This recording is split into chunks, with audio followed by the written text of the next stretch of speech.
நீங்கள் பார்த்துக் கொண்டிருப்பது நியூஸ் 21 தமிழ்நாடு செய்திகள்.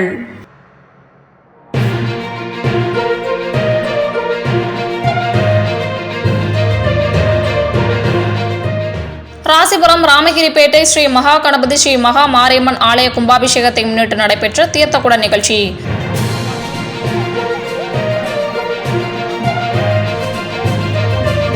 ஆயிரத்திற்கும் மேற்பட்ட பெண்கள் தீர்த்தக்குடம் எடுத்து முளைப்பாரி சுமந்து ஊர்வலம்.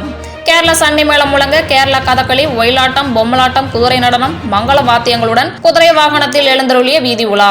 நாமக்கல் மாவட்டம் ராசிபுரம் அடுத்த நாமகிரிப்பேட்டை கிழக்கு தொலைவில் அமைந்துள்ள ஸ்ரீ மகா கணபதி ஸ்ரீ மகா மாரியம்மன் கோவிலில் நூதன ஆலய அஷ்டபந்தன மகா கும்பாபிஷேக விழா நாளை ஞாயிற்றுக்கிழமை 10:30 மணிக்கு நடைபெறுகிறது.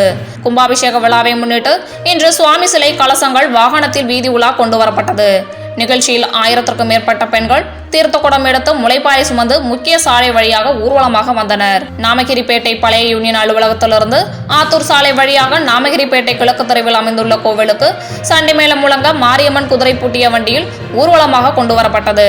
மேலும் கேரளாவின் கதகளி, குதிரையாட்டம், பொய்க்கால் குதிரை, பொம்மலாட்டம் ஆகிய நிகழ்ச்சிகளும் வெகு சிறப்பாக நடைபெற்றது. நியூஸ் 21 செய்திகளுக்காக ராசிபுரம் செய்தியாளர் சீனிவாசன்.